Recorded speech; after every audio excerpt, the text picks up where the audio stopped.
Faded on a track like this, 'cause the music makes me high.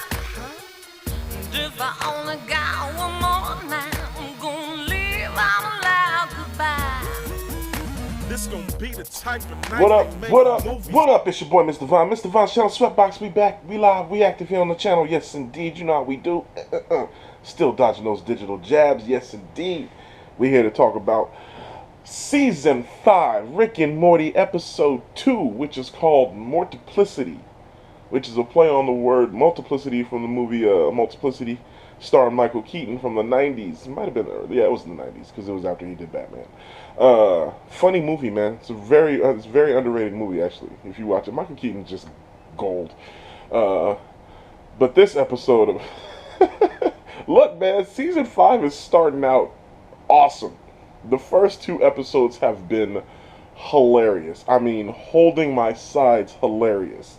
This episode was ridiculous. So the whole concept of the episode is that, if you saw the cold open, they released it a couple of days earlier than the episode. The open starts with the family sitting at the table, and Rick and Morty are eating dinner, and I think Beth says something, and they're like, "We got to eat full. We're gonna go kill God today." They say Christian God's been sleeping. We're gonna go whack him. And as soon as they say that, then like a team of squids comes in and just murders them all. And then it cuts to another family of Rick and Morty's, and they're hunting. Mr. Always Wants to Be Hunted.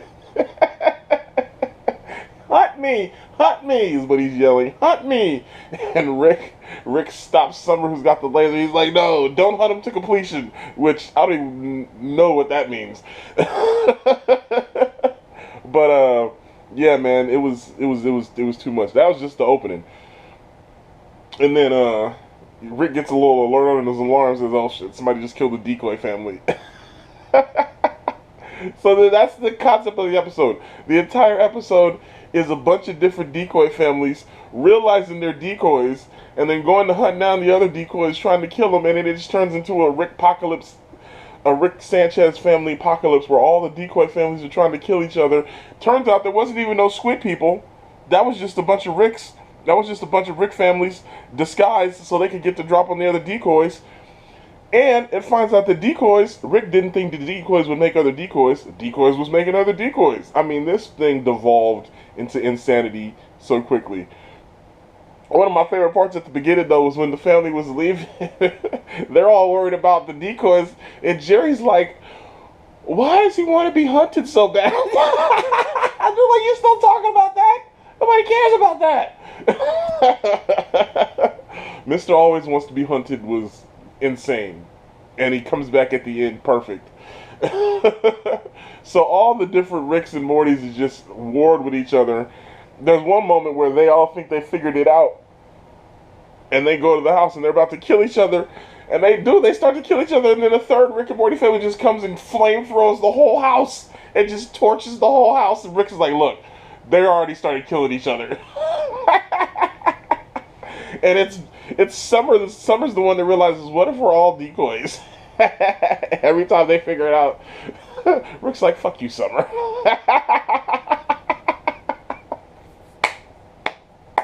And I love when Rick was doing the Asimov map of explaining everything, and he was like, it's the decoy, the decoy, the decoy. Summer was like, say decoy again. He was like, fuck you, Summer. Bruh, every time Rick tells Summer to fuck off, it's my favorite shit. Oh, so then, after we go through some, like, when they get kidnapped by, like, the Hills Have Eyes version of the family, the one that's tortured everybody, when he cuts all the Rick's skin off and then Rick tries to put it on and he's wearing his skin like a little robe with the hood up, bro, I was dying. I was cracking up. I was cracking this stupid Jerry with his varnish. I'm sorry, there's just not enough varnish. I was like, bruh. And then the end scene with Jerry, immortal wood Jerry, the eternal wood Jerry that won't die. So then, I'm all over the place, by the way. I'm all over the place. So then there's the moment when Rick and Morty were watching TV. They're watching interdimensional cable. See, you guys is doing too much with ID cable this year. Last week was Nintendo 69. This week it was Winwolf. when Wolf goes to see the Dracula, Dracula's like, nah, man, Christianity ain't even been invented yet. I'm not going there. Here, crosses ain't nothing but little T's. They don't even hurt me. I was cracking up. This show is so stupid. Oh, this show's so stupid. So then we get this whole montage of all the Ricks realizing and going around and killing each other, like the one scene when they shoot down the squids and they realize the squids ain't nothing but but another family of Ricks, and when the two squids pull up to each other and they realize that the one Rick just kills himself, he's like, fuck this. Oh, the part when Rick hands out all the weapons and he finally gives Morty his laser whip, because you got to remember in the episode when they had the face huggers on him and they had to go and kill they go in with the mech suits, and he was like, man, we should have really got guns for this. And Rick was like, I need a laser whip. And Rick was like, I guarantee you chop your dick off with it. So I love the callback. He gives Morty his laser whip. Man, this was just a really funny episode, man. It's just a really funny episode, and I just can't. The way these dudes be coming up with creative stories, bro. Usually it's multiple Ricks. And so then the episode ends with the original family, at least what we think is the original family. They weren't even on the planet. They were out in space somewhere, and they got Space Beth, and they're finally on their way back. And he's like, oh shit, somebody just killed the decoy family. After all the decoy families just went to war with each other. And the line of the episode is they brought back the black president.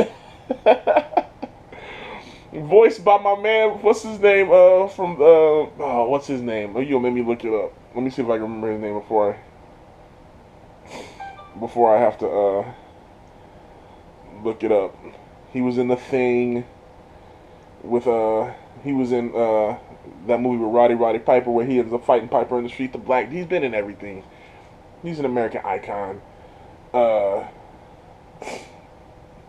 I don't remember his name. It's gonna come. It's almost on the tip of my mind. I gotta look it up. Bear with me, people. I'm almost there. Keith David. That's who it is. President Keith David had the line of the episode. I was like, sir, there seems to be a large contingent of Ricks killing each other over this. He said, wait, how many of them states even voted for me? He said, I believe the Electoral College is what? To maintain slavery? Get your white ass out of here and bring me a Diet Coke. It was the best part of the episode. It was the best line of the episode. I love President Keith David, and we need more in the episode. We need more President Keith David. I'm saying it right now. He was hilarious. Oh my goodness. So, yeah, man, this is just another great episode. So many callbacks, so many Easter eggs again. I'm gonna go watch the new Rockstars video to see what he's talking about. Shouts out to new Rockstars. He always be coming through. That dude be doing some crazy research, man. He be doing some crazy research. But man, leave your comments below. What y'all think of this episode of Rick and Morty? Another classic. Season 5 is off to a great start. I mean, this is hilarious. I'm loving it. But let me know what y'all think in the comments below. Make sure you like, share, and subscribe. And until next time, you know how we do, baby. Here on the channel, Mr. Von's channel, Sweatbox. Peace.